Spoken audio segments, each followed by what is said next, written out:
Hey guys, it's Belinda. I thought of doing something a little bit different today. I usually have intermediate to advanced Dynamo scripts on this channel, but this video is going to be an introduction to Dynamo for beginners. Dynamo opens up a whole new realm of possibilities when working with your Revit projects, and it's really fun and intuitive to use. So let's see how to use it. So this is the Dynamo BIM website. Dynamo is an open source environment for visual programming, so people all around the world are contributing to Dynamo and to the libraries every single day. There are lots of resources available. Revit now comes with Dynamo loaded, but if you are using an older version of Revit, you can download Dynamo from this website. The Dynamo icon can be found under the Manage tab under Visual Programming. Let's start a new Dynamo script. Now, Dynamo is a visual programming tool that extends the power of Revit. You can choose to write scripts, or you can just create scripts with nodes. Let's look at the Dynamo interface first. On top is the menu bar, which includes File, Edit, View, Packages, Settings, and Help. That's pretty typical.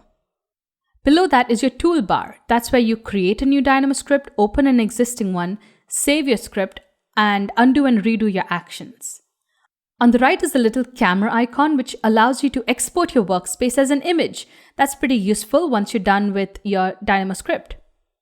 On the left is the library of all the different Dynamo nodes.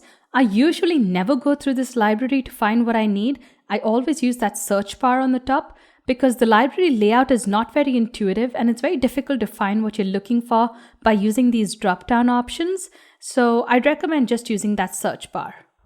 Now this main area over here with your X, Y, and Z coordinates and the grid is your workspace. That's where you're going to add all your nodes and see your final output. At the bottom is your execution bar, and I'd recommend always changing that from automatic to manual so you only run your script when it's finally ready. So the best way to learn any software is by actually using it. Let's draw a simple line in Dynamo. We'll type in line in the search bar and use the first node that they recommend. We'll create a line with a start point and an end point.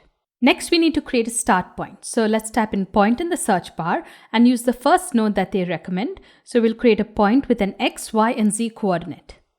So point by coordinates is the name of your node. On the left, X, Y, and Z are your inputs that are needed for this node to work. And on the right is your point coordinate output. So it's going to take X, Y, and Z coordinates and convert it to a point output. We're going to use a code block to specify values for X, Y, and Z. This line is going to start at the origin, so we know the values have to be 0, 0, and 0. And this is the syntax that we need, 0 with a semicolon. Now let's connect this code block to our point by coordinates start point. I'll copy this code block over for our endpoint, and let's use random numbers for the endpoint. Let's say 10, 20, and 30. So we're drawing a line from the origin to a point in space where the value of X is 10, the value of Y is 20, and the value of Z is 30. Let's run it and switch to our 3D preview navigation. You can see a diagonal line was created from our origin to a point in space. I'm going to switch back to the graphical view and change the value of Z to 0, so it's going to be a flat line just on the X and Y plane. We can also change the length of the line by changing the value of Y from 20 to 50. Okay, let's do something a little fun next. We're going to create a twisting tower that lets you rotate the top floor, rotate the bottom floor, change the floor heights, and even change the number of levels, which would change the total height of the tower. Okay, let's clear this and get started. We'll first create the 4 sliders that we need. Let's type in slider in the search bar and use the first recommended node, which is the number slider. Let's change the name of the slider so we know what purpose it serves. We'll change it to number of levels. And if you click on that little drop-down arrow to the left, you see the minimum, maximum value, and the step or the increment. So we're not going to have a fractional value of levels, so let's change the step to 1. We'll keep the minimum and maximum as 0 and 100. Let's copy this slider over and change the name of the next slider to floor height. And we'll set the maximum value of floor height to 10 feet. We'll copy the slider over again, and the third slider is going to be named bottom floor rotation. We'll set the maximum value as 180 degrees, but leave the step as 1. The fourth slider is going to control the rotational value of our top floor, and we can set the maximum to 400 degrees. Let's create our first code block to draw rectangles around the origin, which are going to be stacked on top of each other. These represent the floors. So we need the number of levels, which will be the number of rectangles, and the space between the rectangles, which will be the floor height. So in our code block, I'm going to create a simple list starting with 0, going through all the number of levels we specified with the spacing of our floor height. And this is the syntax that we need. I'll connect the number of levels slider and the floor height slider to this code block. So now we need to create x, y, and z coordinates on the z-axis around which all our rectangles or squares can be created. So let's look for a point by coordinates node that requires 3 inputs, x, y, and z. Let's connect the list that we just created to our z value, and we'll set the value of x and y to 0.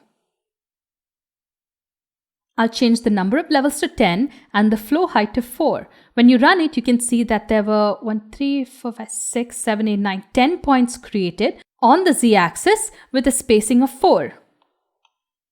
If you change the floor height from 4 to 2 and run it again, you can see that all those 10 points on the z-axis have moved closer together. Now let's create rectangles around all those points we made. I'll type in rectangle in the search bar and you can see there are lots of options over there. The first one creates rectangles on a plane, which is not what we need. The second one doesn't have a coordinate system associated with it, but the third one is what we need. This node requires coordinates around which all these rectangles are going to be drawn. Oh, and I forgot to show you all this. If you hover over that little bar in the bottom right corner of your nodes, you can see the output of each of these nodes. You can see there's a list of 10 items and the z value changes by an increment of 2, which is what we specified as the floor height.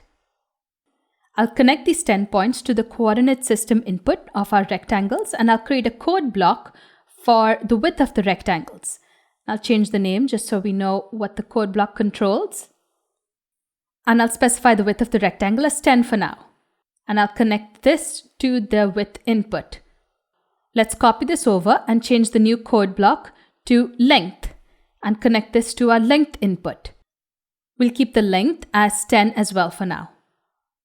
Now when we run it, you can see that it wasn't successful. It says run completed with warnings. When you hover over the warning, it says that the input types were not matching. So there was something wrong with our point by coordinates input. And the issue is that our rectangle needs a coordinate system input and not a point by coordinates input. So let's look for the correct node. We'll type in coordinate system in our search box and hover over all the options till we find what we need. Right there by origin, that's what we need, with an x, y, and z input and a coordinate system output rather than a point by coordinates output. So let's delete our old node and put this in place, and I'll reconnect all the other nodes to it. Now when you run it, you can see that 10 squares were created around the origin, and if I change the length to 20, all those change to rectangles. And if I change the number of levels, our tower grows taller. It now has 27 levels. I'll change the number of levels back to 10 for now.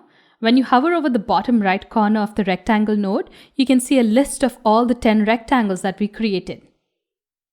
So now let's start rotating these squares or these floors. I'll type in geometry.rotate in the search bar and hover over all the options to find what we need.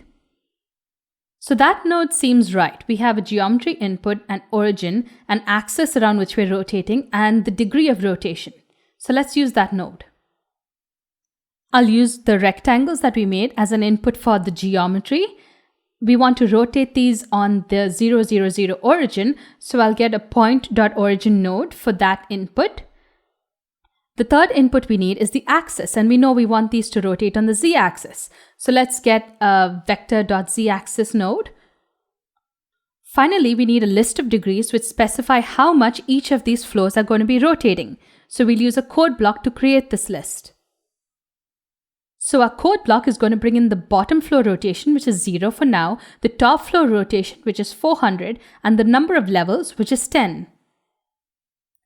So this code block is saying from an angle of 0 to an angle of 400, I want the list to be split 10 times. So it's an incremental increase in rotational angles. Now let's connect this code block to our degrees input and run it. And you can see that the squares were rotated, but it's kind of hard to see them. So let's right click on our rectangle by width and length node and uncheck preview. So we're just disabling it for now. I'll switch from our graphical view to our 3D preview so we can see the rotated squares a little more clearly. Okay, that looks good. We're almost there. When we change our top rotational value from 400 to 226, you can see the tower has changed again. So it's parametric. It works. Now the last thing we need to do is create a polysurface node lofting through all these squares. So let's look for a polysurface node in the search bar and then connect our rotated geometry to the cross-section input. Let's run it and you can see our twisting tower is now complete. So now that our script is complete, let's change our run mode from manual to automatic so we can see our changes instantly. Now when I change the number of levels, the tower grows taller and then shorter. We can change the top floor rotation to change how the tower twists. We can also change the bottom floor rotation. It doesn't have to be 0. And if we change the floor height, you can see that the distances between the floors increases and decreases. Now what we created in Dynamo is actually already transferred into Revit. So if you minimize a Dynamo screen, you can see a twisting tower in Revit. You can add windows and doors and glazing and convert this into an actual project. And that's it. Don't forget to like this video and subscribe to my channel. If you have any requests for Dynamo or Revit tutorials, leave me a comment below. Until next time, I'm Belinda. Thanks for watching.